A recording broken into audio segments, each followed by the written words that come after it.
As Christmas approaches, Gacy makes a holiday phone call to his sister Karen with news he's being followed. When I got on the phone to him, I said, "Who's following you?" I said, "Is it somebody after you or what?" He said, "No, it's the police." He said, "They're investigating something that's going on in Chicago," and he said, "Somehow my name got into it." I would be scared to death, but he would laugh about it. Gacy had been playing a game with these surveillance officers. He was letting them come into his house. He was buying them drinks.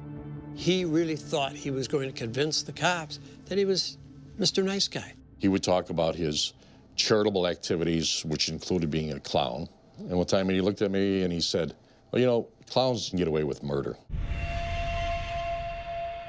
One of the surveillance officers asked Gacy if he could use the bathroom in his house. Gacy said, "Go right ahead." And he goes in there, and you got to remember the furnace comes up from downstairs.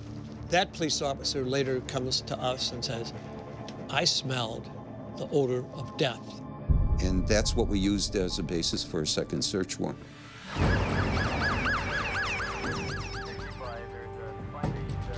Armed with a new warrant, detectives immediately send forensic experts down into Gacy's crawl space. The first thing that they did was realize that there were some mounds, and they started digging carefully. And after about 15 minutes, an evidence technician called up to me, said, "Lieutenant, I've got 3 bodies down here."